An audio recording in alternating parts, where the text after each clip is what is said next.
The human outpost on the edge of Qatari space was a lonely place.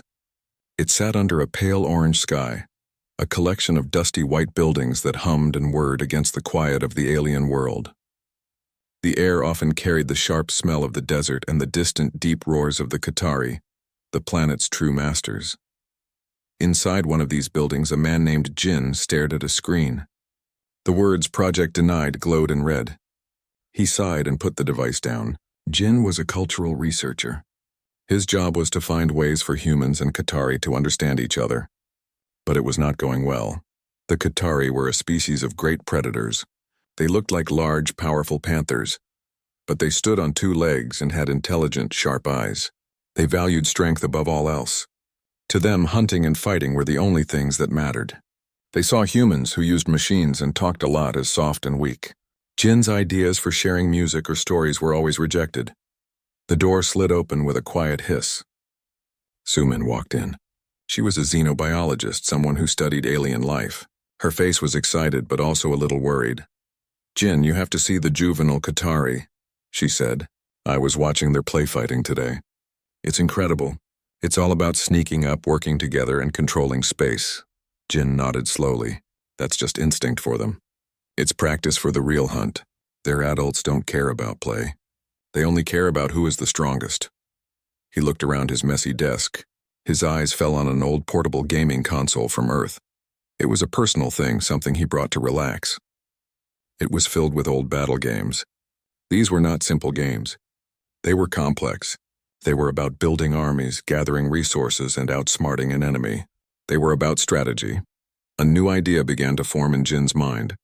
It was a strange idea, maybe a dangerous one. "What if," he said slowly, "we gave them a new kind of hunt? A hunt that happens not out there on the plains, but right here?" He pointed to his own head. "A hunt that rewards thinking ahead." Sumin looked at the console, then back at Jin. "You want to teach them to play video games?" "I want to show them that there is more than one kind of strength," Jin replied. That evening, as the planet's two moons began to rise, Jin and Sumin carried a small projector and the console to the edge of the outpost. Not far away was the Qatari creche, a sheltered area where the young ones stayed. The adult Qatari were busy with their own things, paying no attention to the humans. A few of the Qatari cubs watched them from a distance. Their fur was sleek and their eyes glinted with a sharp natural curiosity. They moved with a grace that even young humans lacked. Jin's heart was beating fast. This could go very wrong. He set up the projector and turned it on. A beam of light shot out, painting a simple image on a large, flat rock face. It showed a green field, a few patches of trees, two simple buildings, and some glowing blue crystals. One of the cubs, a male named Bay, took a step forward. He was a little bigger than the others and often led their games. He made a low, chuffing sound. It was a sound of doubt. "What is this?" Bay asked, his translator pendant converting his growls into simple words. "It is a game," Jin explained. He held out a simple control pad. "A hunt of the mind. See these blue crystals? They are like prey. You must send your workers to gather them." Another cub, a female named Ji-hyun, stepped up next to Bay. She was quieter, but her eyes missed nothing. She watched the screen with intense focus. "Gather them? Then what?" Ji-hyun asked. "With the crystals, you can build your home," Jin said, pointing to the building on the screen. "You can make it stronger. You can also build warriors. But you only have so many crystals. You must choose. Do you build more workers to gather faster, or do you build warriors to attack?" Bay snorted. "This is stupid. A real hunter attacks." "He does not gather shiny rocks." He flexed his small, sharp claws. "But what if your enemy is also gathering rocks?" Sumin said, joining in. "What if he is gathering them faster than you? Then he will have a bigger army than you when he finally attacks." Ji-hyun's ears twitched. She was listening. She understood the problem. "So, the first one to attack is not always the winner?" "Exactly," Jin said, smiling. "Sometimes the winner is the one who was more patient, the one who prepared better." He handed the control pad to Ji-hyun. "Try it. You control the blue team. I will control the red team. The goal is to destroy my home." Ji-hyun took the pad. Her claws were too sharp for the small button, so she carefully used the soft pads of her fingers. The other cubs gathered around, watching the glowing rock face. The game began. Ji-hyun immediately sent all her workers to the nearest crystals. It was a good start, but she did not build any new workers. She just watched the crystals pile up. Jin, on the other hand, built 2 new workers right away. Then he built a small group of simple soldiers. Ji-hyun saw his soldiers coming. She quickly tried to build her own, but she had not gathered enough crystals yet. She only managed to make 1 warrior before Jin's small army arrived. They easily destroyed her single warrior, then her workers, and finally her home. The screen flashed. Defeat. Bae let out a loud, mocking laugh. I told you. It is a stupid game. A real Qatari would have fought. But Ji-hyun was not listening to him. She was staring at the screen, her body perfectly still. Her mind was racing, replaying everything that had just happened. She saw her mistake. She had been too slow. She had not planned ahead. She looked at Jin, her eyes burning with a new kind of fire. It was not the fire of simple anger. It was the fire of understanding. Again, she said, her voice firm. Jin looked at Sumin, surprised. He reset the game. This time, Ji-hyun was different. She started the same way, gathering crystals. But after a moment, she built a new worker, then another. Her crystal gathering sped up. She kept looking at the small map in the corner of the screen, trying to see what Jin was doing. Jin decided to try a different trick. He built a few soldiers, but he did not attack. Instead, he sent them to a far corner of the map, hiding them behind some trees. Ji-hyun could not see his army on her map. She thought he was not building soldiers. She felt safe. She spent all her crystals on building a very strong home and a few advanced warriors. She was preparing for a big, slow fight. While she was doing this, Jin's hidden army marched out. They did not attack her home. They attacked her workers who were gathering crystals in the field. In less than a minute, all her workers were gone. Her economy was shattered. She had many crystals in her store, but no way to get more. She could not build anything new. She was defeated again. Bae was about to laugh again, but Ji-hyun turned and gave him a look that silenced him. She understood this loss even more than the first. She had been blind. She had not scouted. She did not know what her enemy was doing. You did not fight my army, she said to Jin. You fought my ability to make an army. Jin was stunned. She had understood the core concept in just 2 games. Yes, he said. That is called a long-term strategy. You attack your enemy's future. Ji-hyun handed the control pad to Bae. You try. Bae scoffed but took it. I will show you how a real hunter plays. Bae's game was fast and violent. He ignored the crystals at first and built 1 warrior. Then he immediately sent that warrior to attack Jin's workers. It was a brave move, but it was foolish. Jin's home defenses easily killed the single warrior. While Bae was doing this, he was not gathering crystals or building his own home. He fell far behind. Jin built up a large force and crushed him easily. Defeat flashed again. Bae stared at the screen, his fur bristling with frustration. He had lost, and he did not understand why. He had attacked first.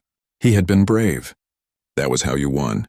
Your attack was too weak, Ji-hyun said quietly. It was like a cub pouncing on a full-grown hornbeast. It is brave, but you will just get trampled. You must wait until your claws are sharp enough. Bae looked from the screen to Ji-hyun and then to Jin. The simple truth was starting to sink in. Strength was not just about the power in your muscles. It was about the power in your plan. The twin moons were high in the sky now. It was time for the cubs to return to the creche before the adults noticed they were gone. As they turned to leave, Ji-hyun looked back at Jin. We will come back tomorrow, she said. It was not a question. It was a statement. Jin and Sumin packed up the equipment in silence. The only sounds were the humming of the outpost and the ever-present wind. What have we started, Jin? Sumin finally asked, her voice a whisper. Jin watched the Qatari cubs disappear into the darkness. He thought about the fierce focus in Ji-hyun's eyes and the dawning understanding in Bae's. I don't know, he said, but I think we just changed everything. The next day, as the orange sun began to dip below the horizon, Jin felt a knot of nervousness in his stomach. He was not sure the cubs would return. Maybe the game was just a strange moment for them. Maybe the adults had found out and forbidden it. He and Sumin walked back to the same spot behind the outpost. They set up the projector on the flat rock. The quiet of the evening was broken only by the wind. Then, from the shadows between 2 storage sheds, movement. First one shape, then another and another. It was Bei, Ji-hyun, and 3 other cubs. They had returned. Relief washed over Jin. Ji-hyun stepped forward. Her eyes went straight to the console in Jin's hands. "We are ready," she said simply. This time there was no mockery from Bei. He stood quietly, his gaze fixed on the glowing screen. The defeat from the previous night had humbled him. It had also made him curious. Jin decided to introduce a new game. This one was about controlling a small squad of soldiers in a ruined city. The goal was to eliminate the enemy squad, but it was not about running in. The soldiers could take cover behind walls. They could flank. They could use special items like smoke grenades to block the enemy's sight. The strongest position is not always the one in front of the enemy, Jin explained. Sometimes the strongest position is the one the enemy cannot see. He let the cubs take turns. The first cub to play, a young male, controlled his squad like a single creature. He moved them all together in a tight group right down the main street. Jin's squad, hiding on a rooftop, saw them coming easily. A few well-aimed shots from above, and the cub's whole squad was defeated. The cub growled in frustration. Ji-hyun was watching, her head tilted. "You did not use the map," she said. "You did not use the space. You let him see you the whole time." She took the controller. She did not move her squad immediately. First, she studied the map. She zoomed in and out. She saw the main street, but she also saw a narrow alley on the left and a broken-down building on the right. She split her squad into 2 groups. She sent one group, a single soldier, slowly down the main street as a distraction. Then she sent the other 3 through the alley. They moved quietly, using the walls for cover. Jin's squad was focused on the single soldier walking openly down the street. They did not see the other 3 coming from the side. Ji-hyun's group emerged from the alley and opened fire. They had a perfect line of sight to Jin's entire squad, who were out in the open on the roof. In seconds, the screen showed victory. Bei let out a sharp breath. He had not understood the game at first, but he understood that victory. It was clean. It was efficient. It was a perfect ambush again, Bei said, his voice low. This time he was not demanding it for fun. He was demanding it for knowledge. Jin reset the game. Bei took the controller. His first instinct was still to attack. He moved his squad quickly, but he remembered Ji-hyun's trick. He did not send them all the same way. He sent 2 soldiers to the left and 2 to the right, trying to pinch Jin's squad in the middle. It was a good idea, but his timing was off. The group on the left arrived too early and started a fight before the group on the right was in position. Jin was able to focus on one group at a time and defeat them both. Bei slammed a fist on his thigh, a gesture of pure frustration he must have seen from the humans. "They were too slow," he growled.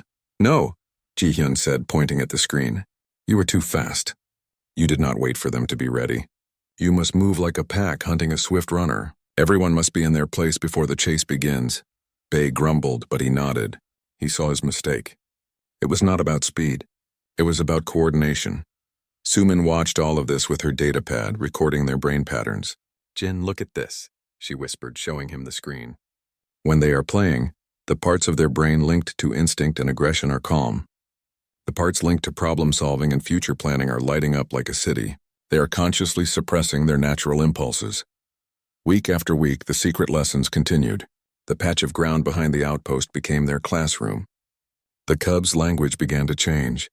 Their growls and chuffs were now mixed with translated terms they learned from the games.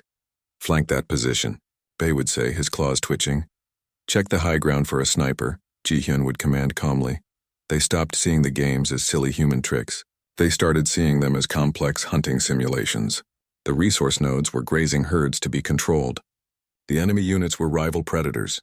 The map was a new kind of territory to be mastered. Jin introduced them to a game of pure strategy on a grid, like a very complex version of a board game. There were no soldiers, just pieces with different abilities. The goal was to trap the enemy's main piece. Ji-hyun excelled at this. She would sit for a long time without moving, just thinking. She would set up traps 5 or 6 moves ahead. She would sacrifice a less important piece to lure Bei's main piece into a bad position. Bei, who preferred direct action, found this game the most difficult.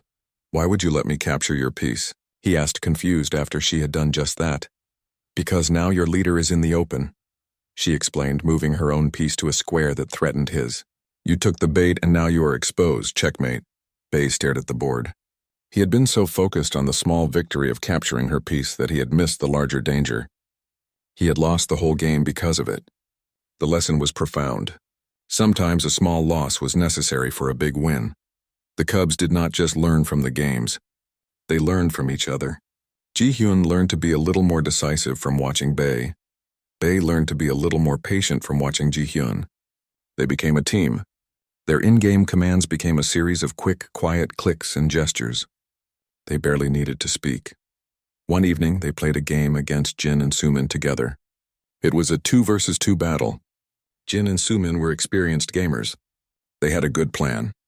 They would defend one position strongly while attacking another, but they could not keep up with the Cubs. Bae and Ji-hyun moved with a speed and harmony that was breathtaking. They seemed to share a single mind. When Jin focused on Bae's aggressive attacks, Ji-hyun would quietly capture an undefended part of the map. When Sumin tried to stop Ji-hyun, Bae would break through Jin's defenses. They were everywhere at once. Jin and Sumin were defeated quickly and completely. After it was over, Jin leaned back amazed. "You two, you're not just playing the game anymore. You've become the game." Bae puffed out his chest, a proud look on his feline face. Ji-hyun just gave a small, satisfied nod. The season was changing. The winds grew colder. The Cubs were growing larger, their muscles filling out. Their play in the creche became different. The other Qatari young ones still tumbled and fought in simple, straightforward games of tag and wrestling. But when Bae and Ji-hyun played, it was different. They would use complex tactics. They would use distractions and feints. They would use the terrain. The other Cubs did not know how to fight against this. They were confused and easily defeated. The adult Qatari noticed this too. They saw that Bae and Ji-hyun were winning all their physical contests, but not in the traditional way. They did not win with louder roars or sharper claws. They won with quiet moves that the adults did not fully understand.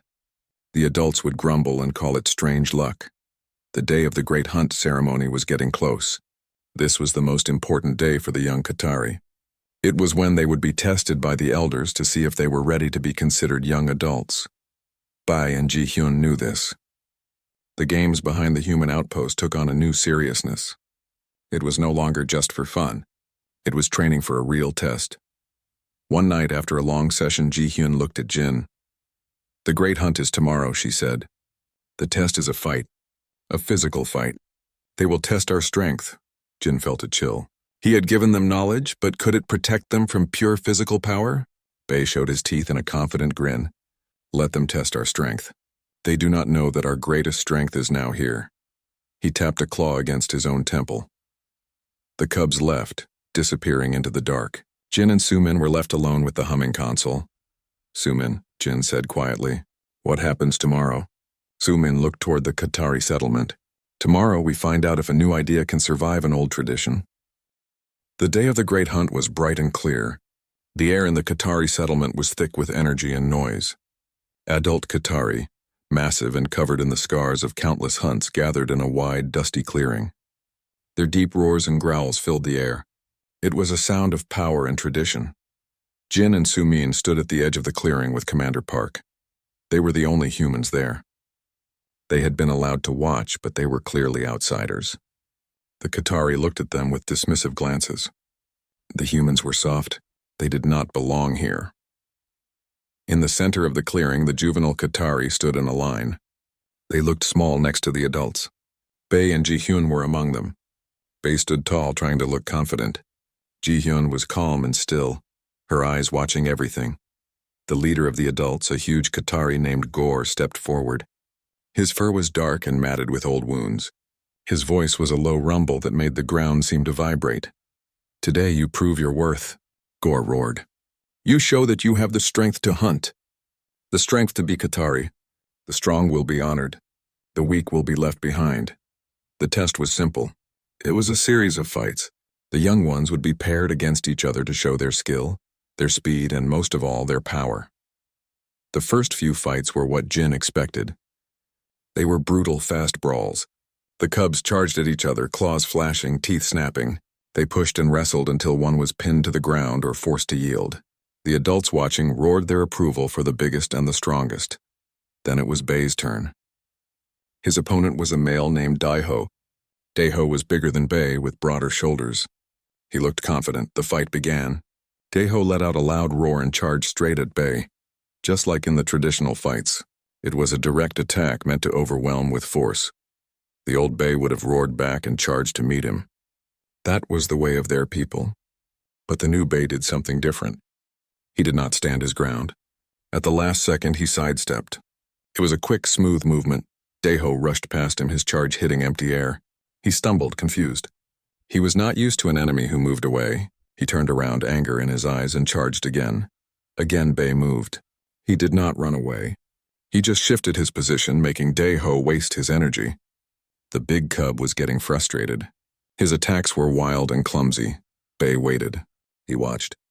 He was looking for an opening. As Daeho lunged for a third time, Bae saw it. Daeho was off balance. Instead of dodging, Bae moved forward. He dropped his shoulder and used Daeho's own momentum against him. He pushed up and twisted. Daeho was thrown over Bae's hip. He landed hard on the dusty ground with a heavy thud. Before he could get up, Bae was on him, a foot pinning his chest.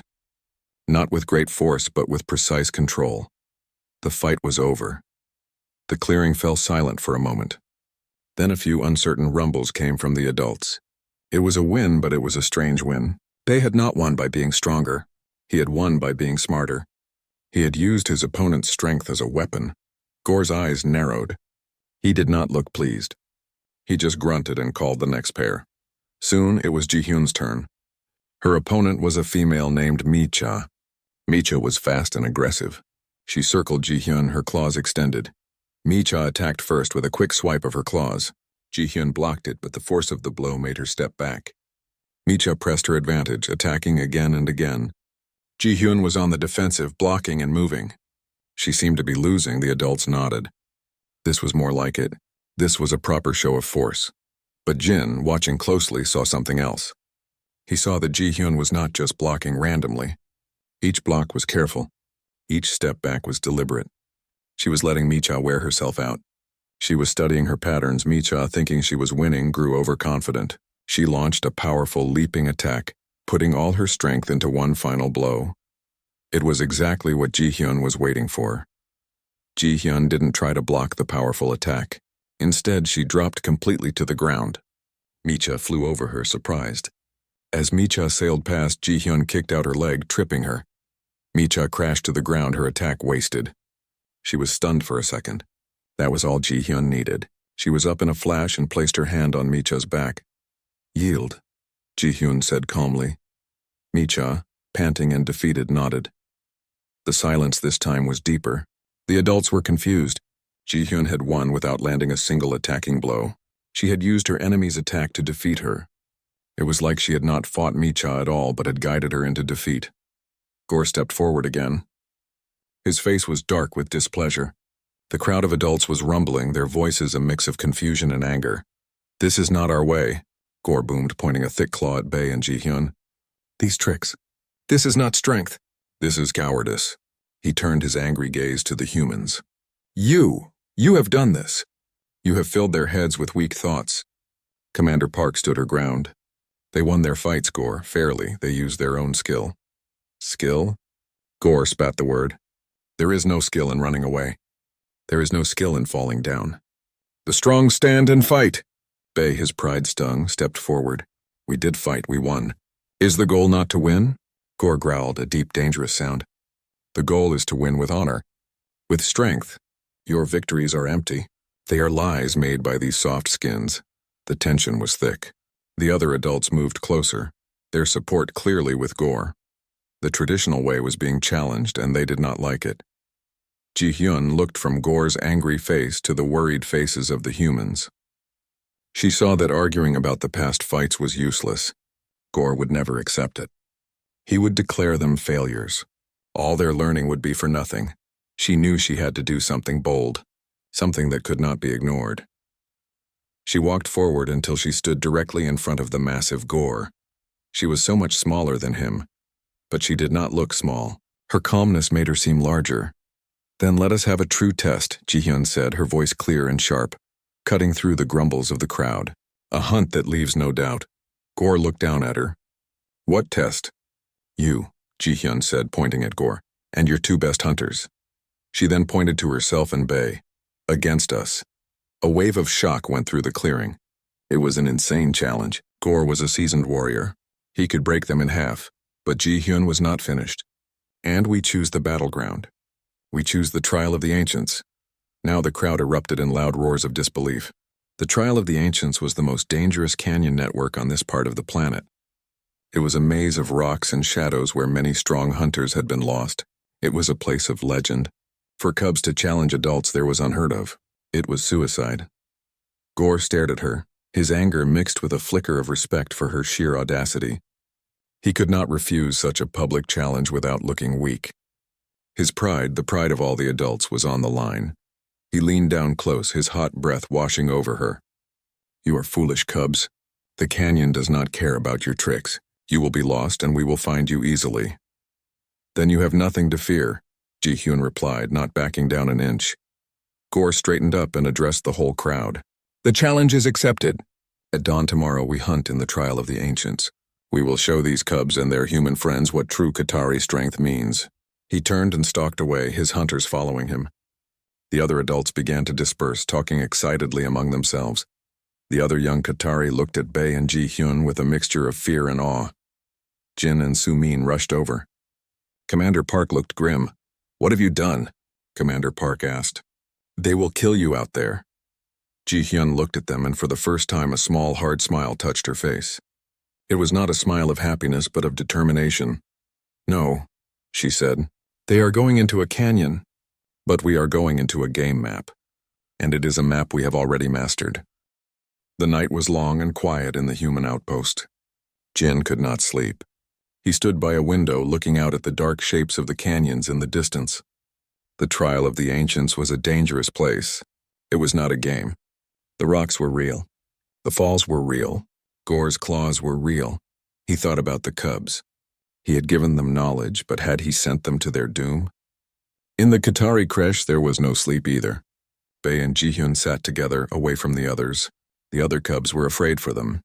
They thought Bei and Ji-hyun had gone mad. "They are so big," Bei said, his voice a low whisper. He was thinking of Gore and his two hunters. "And fast. We cannot outrun them." "We do not need to outrun them," Ji-hyun said. She was drawing lines in the dust with a claw. She was not drawing a map of the canyon. She was drawing a strategy. "We need to outthink them. Remember the game with the two bases and the narrow pass?" Bei nodded. He remembered. In that game, the enemy had a bigger army. The only way to win was to control the narrow pass. You could fight a large army there because they could not all come through at once. It turned their numbers into a weakness. "The canyon is full of narrow passes," Ji-hyun said. "We will let the terrain fight for us." "And the high ground," Bei added, his confidence growing as he thought in game terms. "The one who controls the high ground controls the sightlines, like the sniper in the city ruins." "Yes," Ji-hyun said. "We will be the snipers, but our weapons will be noise and confusion." They spent the rest of the night planning. They were not planning a fight. They were planning a mission. Their goal was not to defeat the adults in combat. Their goal was to prove the adults could not defeat them. It was a game of capture the flag, and the flag was their own safety. At the first light of dawn, the two groups assembled at the entrance to the trial of the ancients.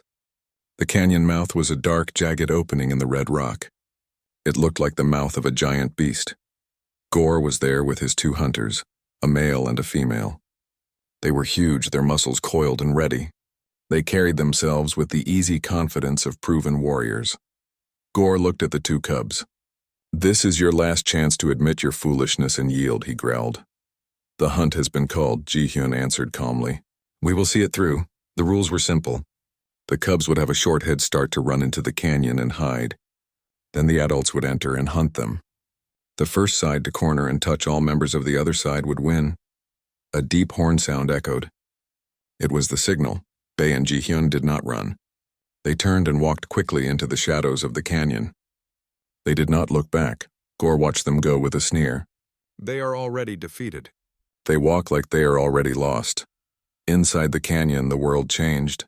The sunlight was broken into strips by the high walls. The air was cool and still. Sounds echoed strangely. Bei and Ji-hyun moved not like prey, but like players. They did not panic. They stuck to their plan. They ran for a specific location Ji-hyun had identified from stories, a place called the Split Rocks. It was an area where the main canyon split into 3 narrower ones. It was a perfect choke point. When they reached it, they did not hide in one of the canyons. Instead, they began to climb. They used their claws to scramble up a steep, rocky slope to a high ledge. It was a difficult climb, but it gave them a view of the entire area below. They were on the high ground. They did not have to wait long.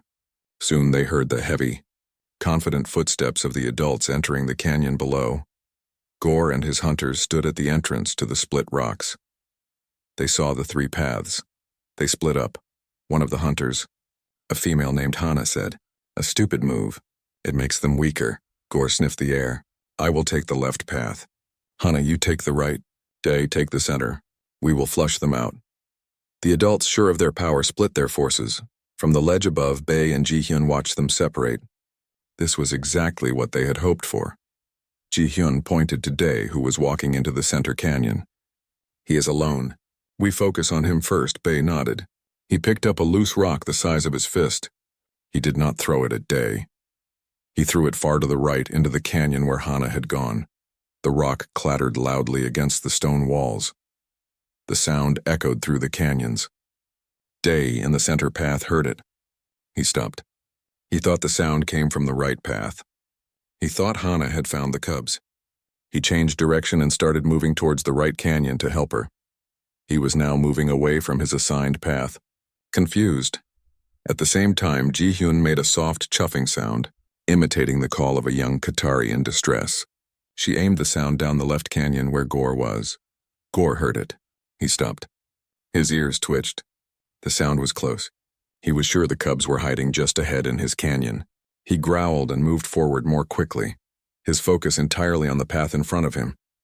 In just a few moments, the cubs had used sound to control the movements of the adults. They had pulled Dae out of position and focused Gore in the wrong place. Now, only Hana was in her original canyon, and she was alone.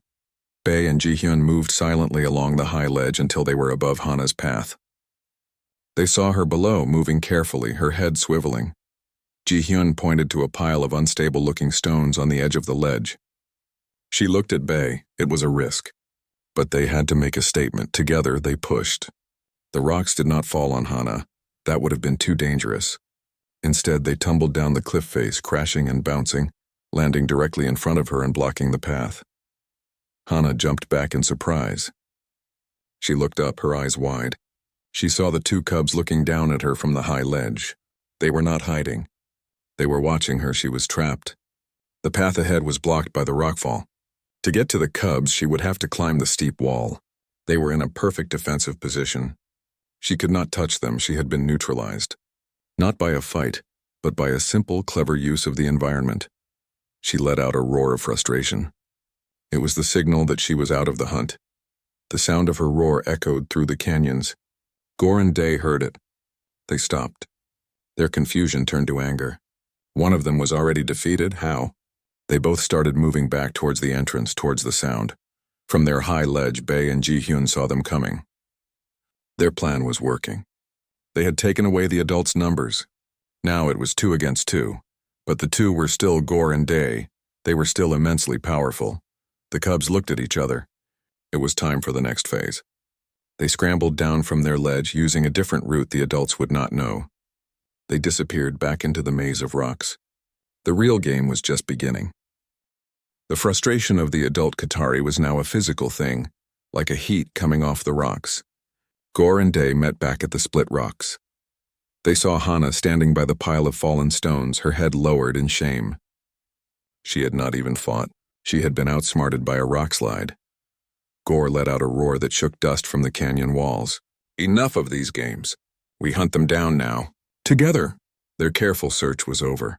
Now it was a furious chase. They used their powerful noses, sniffing the air for the cubs' scent. They found it quickly and began to follow, moving as one powerful unit. From a hidden crack in the rocks higher up, Ji-hyun watched them. She saw their anger. This was also part of the plan. An enemy who is angry is an enemy who makes mistakes. She and Bae had one last place to go. A place the stories called the Stone Lair. It was a box canyon, a dead end with high walls and only one way in or out. In a traditional hunt, it was a death trap. No prey would ever go there. But for Bae and Ji-hyun, it was the final piece of their strategy. They were not prey. They were the ones setting the trap. They led the adults on a twisting, turning path, always staying just ahead, always letting the adults catch a glimpse or a scent. They were the bait, luring the enemy into a carefully chosen battlefield. Finally, they ran into the stone lair. The canyon was wide and open with tall, sheer walls. At the far end, the rock face was solid. There was no way out. Gore and Dae charged into the canyon entrance. They saw the two cubs standing calmly in the middle of the open space. They were trapped. A fierce, triumphant growl erupted from Gore's chest. "You see? Your tricks have led you to a dead end. There is nowhere left to run. Now you fight." Bae and Ji-hyun did not look scared. They did not get ready to fight. They simply stood there. "You are wrong," Ji-hyun said, her voice echoing in the quiet canyon. "We are not trapped in here with you. You are trapped in here with us." Gore snarled and took a step forward. But as he did, Bae let out a sharp, high-pitched call. It was a signal. From the high walls above, on both sides of the canyon, the three other cubs who had been learning with them appeared. They had been hiding there, waiting. They did not attack. They simply stood up, showing themselves. Gore and Dae stopped. They looked up, their eyes wide with surprise. They had not known about the other cubs. They thought it was only 2 against 2. Now they were 2 against 5. The numbers had flipped, but it was not about the numbers. The cubs on the walls were not warriors. They were part of the strategy. "Your strength is great," Ji-hyun called out to Gore, "but it is useless down there. Can your strength climb these smooth walls? Can your strength stop rocks from falling?" As she spoke, the cubs on the ledge began to push more loose stones. The stones tumbled down, not aiming to hit the adults, but landing between them and the canyon entrance. A small rock slide quickly piled up, partially blocking the only way out. It was not a complete block.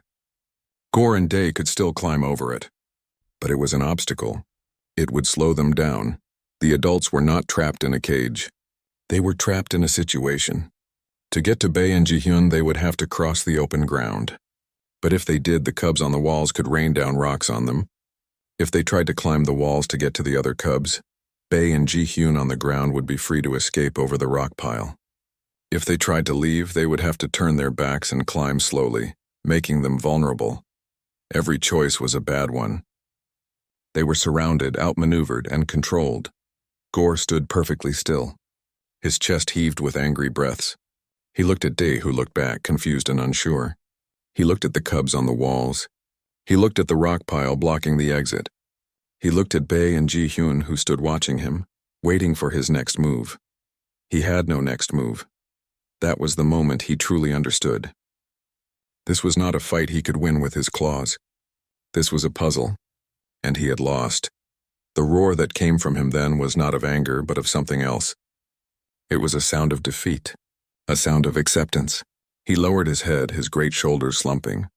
The fight went out of him. He looked at Ji-hyun, and for the first time he saw her not as a cub, but as a hunter of a new kind. "You have not beaten my strength," Gore said, his voice quiet and rough. "No," Ji-hyun agreed. "We made your strength irrelevant." Gore was silent for a long time. The only sound was the wind whistling through the high canyon. He then did something no adult Qatari had ever done in a hunt. He sat down. It was a sign of yielding. Dae, seeing his leader yield, slowly sat down as well. The hunt was over. The cubs had won. Back at the canyon entrance, the other Qatari and the humans had gathered, waiting. They heard the final roar from Gore, but it was not a roar of victory. Then silence. Finally, figures emerged from the canyon. First came Bae and Ji-hyun, walking side by side. Their heads were high. Behind them came Gore and Dae, walking slowly, their heads lowered not in shame but in respect. The crowd stared, not understanding. The adults had not captured the cubs. The cubs had not a single scratch on them. Yet the adults had yielded. Gore walked to the center of the clearing. He looked at all the Qatari, young and old. "The hunt is done," he announced. His voice was strong again, but different. It held a new weight. "The cubs, Bae and Ji-hyun, are the victors." A murmur of shock went through the crowd. "They did not win by being stronger than us," Gore continued. They won by being smarter. They used the land.